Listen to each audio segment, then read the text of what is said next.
राधे राधे, जय श्री कृष्णा। आप सभी को मेरे इस यूट्यूब चैनल पर हार्दिक स्वागत है, अभिनंदन है।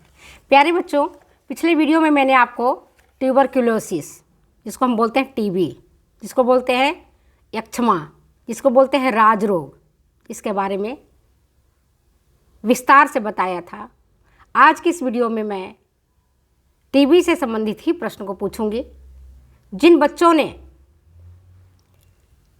पिछले लेक्चर को ध्यान से सुना होगा वे तो इस प्रश्न का उत्तर दे देंगे, अब बाकी इस प्रश्न का उत्तर नहीं दे पाएंगे। तो चलो सबसे पहले हम बिना समय गंवाए हुए अपने टारगेट पर पहुंचते हैं और देखते हैं कि कौन बच्चा कितना ध्यान से वीडियो को सुना है, लेक्चर को सुना है और पढ़ाई किया है। तो पहला प्रश्न है, टीबी फैलता है। टीबी फैलता है किसके कारण? बैक्टीरिया, वायरस, फंगस या प्रोटोजोआ? किसके कारण टीबी फैलता है? सही उत्तर क्या होगा?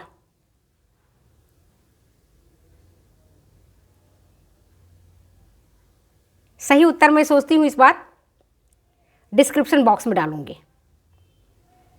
पहला प्रश्न है, टीबी क्यों फैलता है, किसके कारण फैलता है? आंसर है, चलो बता देती हूँ, बैक्टीरिया। बैक्टीरिया के कारण फैलता है। दूसरा प्रश्न है, तपेदिक को नहीं कहते हैं। क्या नहीं कहते तपेदिक को? टीबी, हैजा, राज यक्ष्मा या क्षय रोग? टीबी को नहीं कहा जाता है या नहीं कहते हैं। क्या नहीं कहते हैं? टीबी, हैजा, राज यक्ष्मा या क्षय रोग? टीबी को हैजा नहीं कहा जाता है। टीबी को ही हम तपेदिक कहते हैं, टीबी को ही हम राज यक्ष्मा कहते हैं, टीबी को ही हम क्षय रोग कहते हैं, और टीबी को ही हम यक्ष्मा कहते हैं, और टीबी को ही हम राज रोग कहते हैं। कई सारे नाम टीबी के ही हैं, लेकिन पॉपुलर जो हुआ वो टीबी के नाम से ही प्रचलित हुआ, ट्यूबरकुलोसिस। तीसरा प्रश्न है, क्षय रोग को फैलाने वाले सूक्ष्म जीवाणु हैं। क्षय रोग को फैलाने वाले सूक्ष्म जीवाणु हैं। कौन से जीवाणु हैं?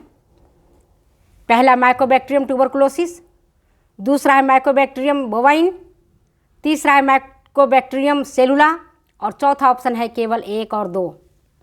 सो सही उत्तर क्या है? माइकोबैक्टीरियम ट्यूबरकुलोसिस और माइकोबैक्टीरियम बोवाइन, इन दोनों के कारण क्षय रोग फैलता है। तो ये दो कारण है, माइकोबैक्टीरियम ट्यूबरकुलोसिस और माइकोबैक्टीरियम बोवाइन। तीसरा प्रश्न का उत्तर क्या हो गया? क्षय रोग का फैलाने वाले सूक्ष्म जीवाणु हैं माइकोबैक्टीरियम ट्यूबरकुलोसिस और माइकोबैक्टीरियम बोवाइन। माइकोबैक्टीरियम बोवाइन पशुओं में भी क्षय रोग को फैलाता है और फुफ्सेक्टर टीबी को फैलाने में मदद करता है। चौथा प्रश्न है, फुफ्सेक्टर यक्ष्मा, एक्स्ट्रा पल्मोनरी ट्यूबरकुलोसिस फैलने के कारण है।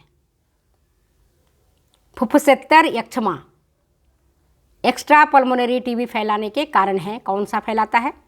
पहला है माइकोबैक्टीरियम ट्यूबरकुलोसिस, दूसरा है माइकोबैक्टीरियम बोवाइन, तीसरा है विब्रियो कॉलरा, चौथा इनमें से कोई नहीं। सो सही उत्तर क्या है? बोलो। सही उत्तर है माइकोबैक्टीरियम बोवाइन। ये फुफ्सेक्टर यक्ष्मा को फैलाने का काम करता है। नेक्स्ट क्वेश्चन आपके पास है, क्षय रोग के सूक्ष्म जीवाणु सबसे पहले आक्रमण किस अंग पर करते हैं? क्षय रोग के सूक्ष्म जीवाणु सबसे पहले आक्रमण किस अंग पर करते हैं? पहला है फेफड़ों पर, दूसरा है गुर्दों में, तीसरा है अस्थियों में, चौथा उपरोक्त सभी।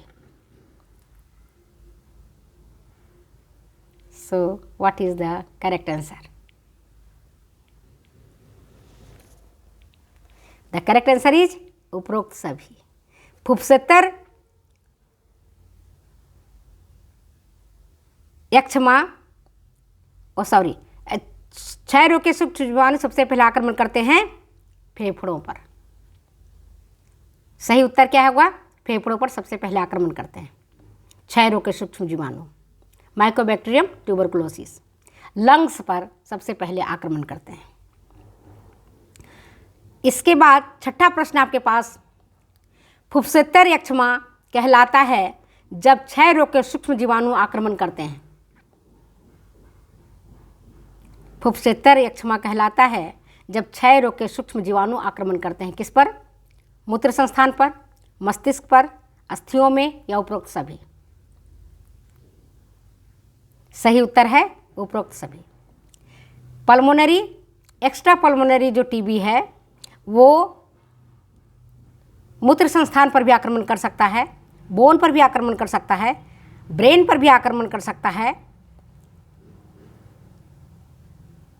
तो तीनों ऑप्शन इसमें सही हैं, जिसको हम कहते हैं फुफ्फुसेत्तर यक्ष्मा। सातवां प्रश्न है, क्षय रोग सबसे ज़्यादा होता है किसको?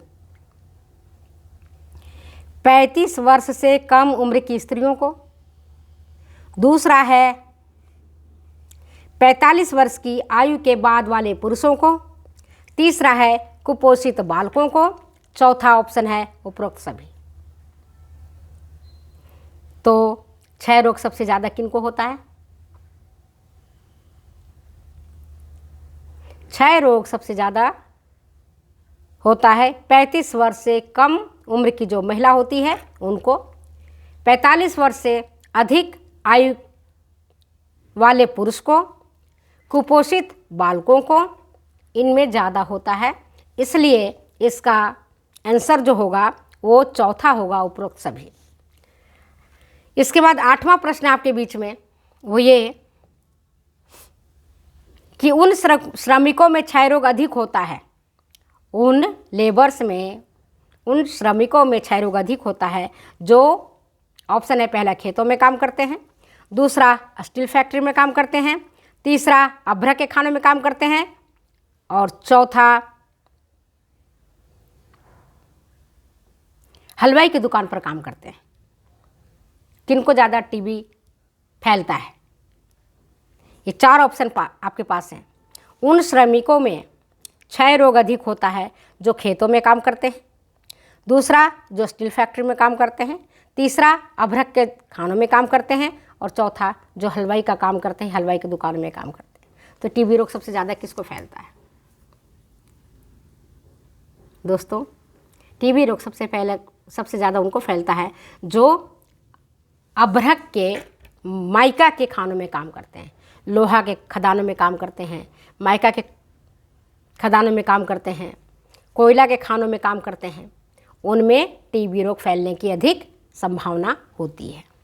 नेक्स्ट क्वेश्चन है आपके पास, इसका आंसर मैं नहीं बताऊंगी, आपको मैंने पढ़ाया है, इसका आंसर आप दीजिएगा। क्षय रोग का सबसे पहले पता किसने लगाया था?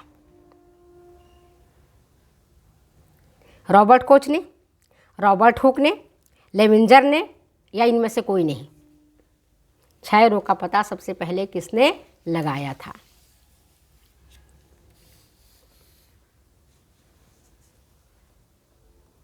बता दिया है। आंसर आपसे चाहूंगी। नेक्स्ट क्वेश्चन है, क्षय रोग का उद्भवन काल होता है, इंक्यूबेशन पीरियड, 4 से 6 सप्ताह, 6 से 8 सप्ताह, 1 से 2 दिन, या 1 से 2 सप्ताह? So what is the correct answer? क्षय रोग का उद्भवन काल क्या होता है? 4 से 6 सप्ताह, 6 से 8 सप्ताह, 1 से 2 दिन, या 1 से 2 सप्ताह? ये भी उत्तर आप देंगे मुझे, मैंने पढ़ाया हुआ है। और 11वां क्वेश्चन है, क्षय रोग का पता सबसे पहले किस सन में लगा था? क्षय रोग का पता सबसे पहले किस सन में लगा था?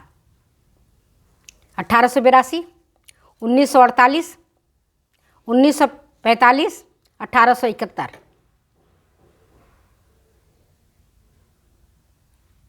ये भी हमने बताया हुआ है। तो 2-3 क्वेश्चन तो मैंने आपकी टेस्टिंग के लिए छोड़ दिया है, आप इसका आंसर देंगे कि इसका पता सबसे पहले किसने लगाया था। दूसरा, इसका पता किस ईस्वी में लगा था। और 11वां क्वेश्चन अब आपके बीच में है, क्षय रोग को फैलाने में सहायक होते हैं। क्या, कौन सहायक होता है? मद्यपान, चायपान, धूम्रपान, केवल 1 और 3। किनको होता है टीबी? चाय पीने वाले को, शराब पीने वाले को, या बीड़ी सिगरेट पीने वाले को, या केवल 1 और 3? सही उत्तर है जो लोग शराब पीते हैं, जो लोग सिगरेट, गांजा, भांग खाते हैं, उनमें क्षय रोग अधिक होता है। नेक्स्ट क्वेश्चन है, टीबी का प्रसार होता है कैसे?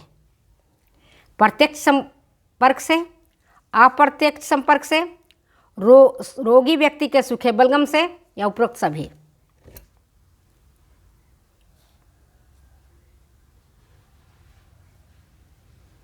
बोलो, इसका भी आंसर आप दोगे। तो 3-4 क्वेश्चंस का आंसर मैंने आपसे मांगा है, और अगर आपने पढ़ाई अच्छे से की होगी तो इसका उत्तर आप बड़े आसानी से दे सकेंगे, बिना कुछ रुके हुए, बिना कुछ कहे हुए। वीडियो अच्छी लगती है तो शेयर करें, कमेंट करें, सब्सक्राइब करें। फिर बच्चे हम मिलते हैं अगली वीडियो में, अगले क्लास के साथ, अगली पढ़ाई के साथ। और जो मैंने आपको फूड एंड न्यूट्रिशन से क्वेश्चन दिया था, उसका मैं पार्ट 3 में उसका आंसर और क्वेश्चन दोनों ही बताऊंगी और दोनों ही पूछूंगी। तब तक मुझे दो इजाज़त जाने की। ओके बच्चे, बाय। पढ़ते रहो लगातार और प्रगति के पथ पर आगे बढ़ते रहो। परमात्मा तुम्हारी मदद करें।